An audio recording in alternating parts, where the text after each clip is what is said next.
Hello, and welcome to Coaching Corner with me, Tracy Forsyth. And today's subject is about finding out what people really think about you and the benefits thereof.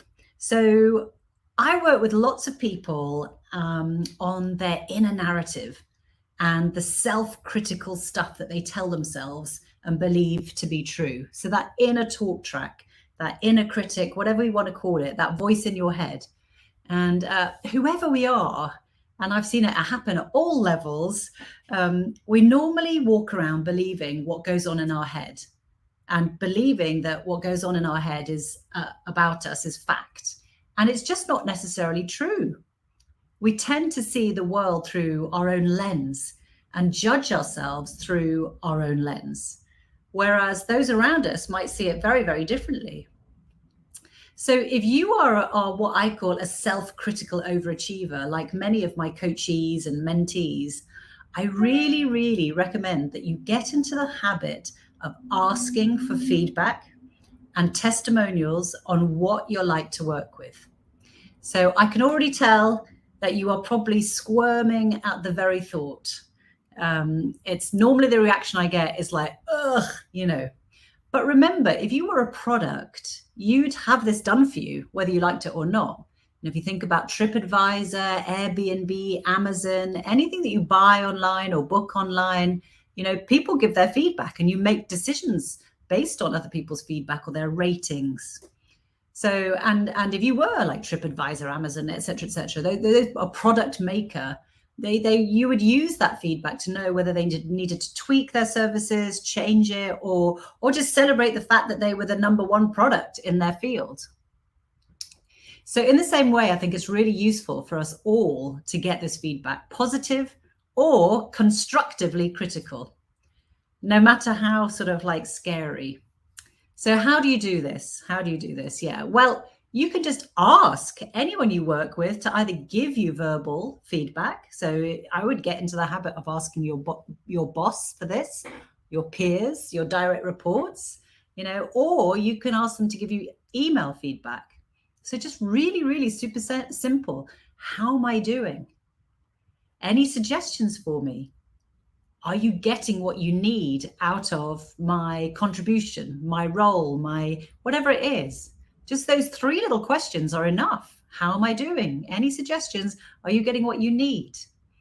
So the upside is that most of the time, people will come back to you in a positive way, and they are likely to describe you in ways that you'd never describe yourself. They just do, because we're going around with one thing in our head and everybody else sees something different. And also, I think that the brilliant thing about feedback is that it's fantastic in that it just gives you that boost to your confidence, plus a different perspective on how to see yourself.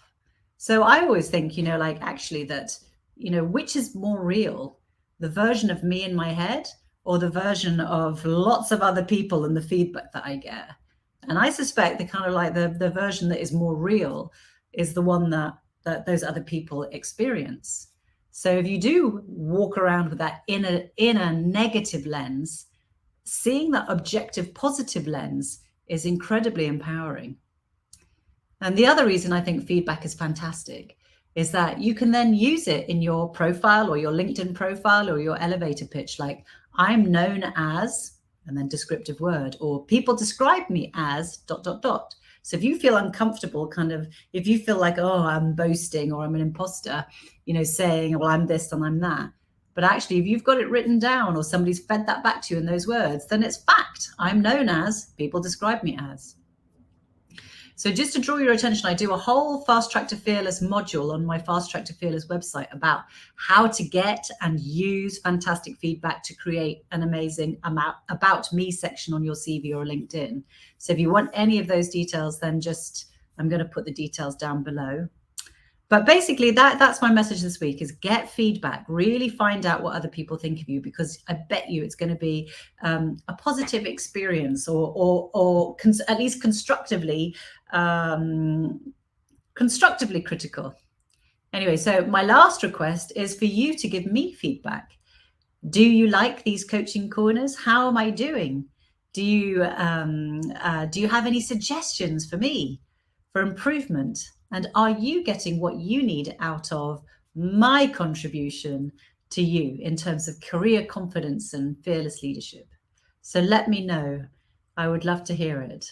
So I'm signing off now, reminding you to be fearlessly you and be fearless about getting feedback. And I will see you next time. Take care.